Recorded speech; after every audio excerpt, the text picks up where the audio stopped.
doing tonight? Good, good. Okay. Um, I am doing two pieces. Both of them are based on relationships. I do a lot of work with the Women's Resource Center, and April is Domestic Violence Awareness Month, and so these pieces kind of go towards that. I'm a little early, but enjoy. It was sweet, like fresh nectarine, and I was extracted from me into your being, not physically, but in every other aspect we became one. And the crazy thing is, this had all just begun, started from the mountaintop and escalated to the sun, and no one or nothing could bring us down. Our love was extraordinary. If it was a word, it would be sound, because our love sparked the ears of everyone around. Hearts so in sync that you can hear them beat simultaneously, pound for pound. And everywhere we went, we would hold hands, fingers interlocked, we would fiddle. This love came to our door, knock, knock, with no riddle, because there was nothing to figure out. And as young as we were, we knew that the next step was commencement with the kiss at the altar. We were 100% sure that our love could not be altered, and this was us. And then the fire came.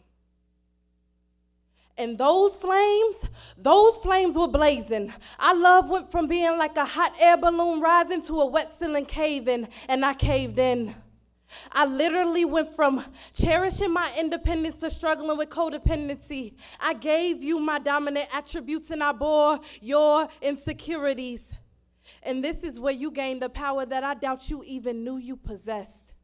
And from here on, every other conversation became an argument. We went from being heaven sent to hell bent, and I hoped and prayed for better days, but you allowed negativity to reign in our relationship. How did I miss these signs? While I was building you up, you were tearing me down. I was completing kenosis, outpouring love, support, emotions, until you left me empty. And all I asked back from you was for reciprocity, but to refill me, you refused. And all I got back was tough love, neglect, and abuse. But this wasn't us. To me, this didn't even feel real. I thought it was imaginary, and no one could see my pain because I wore a mask better than Jim Carrey. No one could see how you stumped on my emotions with your size 12, or how you slammed down my heart till my heart swelled, or how you smacked down every hope I had to rebuild, and every source of optimism that surfaced, you killed. We were in a war we called a relationship, and I fought you for you. That was my mistake. Every I love you was a bomb set to detonate until finally, death to the one you once called your angel. I became your death angel when I approached you with a decree stating fatality. So what's the aftermath? Freedom. Because when I said no to you, I ended it, severing any repetition of cursed kinship. I will never suffer from the anticipation of replication. I am making a new path for this next generation. But still, I never thought that my once beloved advocate would become my adversary, but God had ordained these levels. They were necessary, because in these levels is where you pushed and pushed, almost pushed me to a state of depression. But what you and the devil failed to realize is that diamonds are formed from compression. And that's why I can stand here tonight and encourage my sisters on their future endeavors. Know that the fire will come, but when you emerge from those flames, you will be more valuable than ever. Thank you.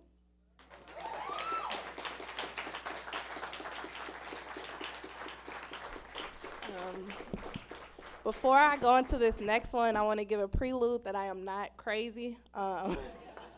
Just a little acting, so no, after I'm done, I'm back to being me. I'm not crazy. All right, here we go. We were inseparable.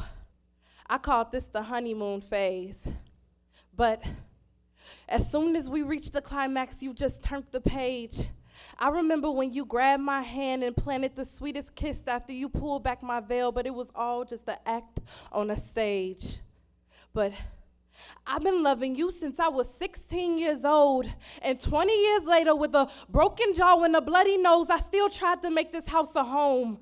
I even let you take 2 of my angels because I thought that this shit would stop going, but it didn't. And with your demonized love language, I became fluent. I don't know where they teach love, but baby, in that class, you had to been truant. But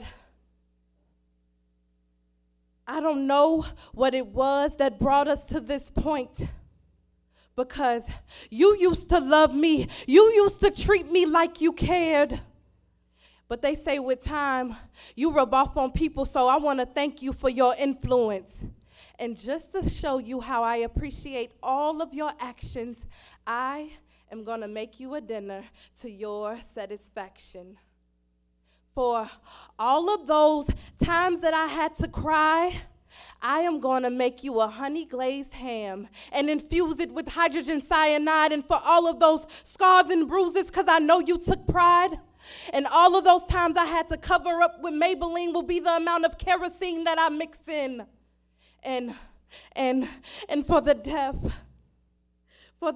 of my unborn son, who would have been a better man than you, I am going to make you your favorite sides. Ricin with triple cheese, mac, and arsenic. You could eat both or take your pick as long as you wash it down with some hydrofluoric acid. See, I used to watch Oxygen and I said that I would never snap.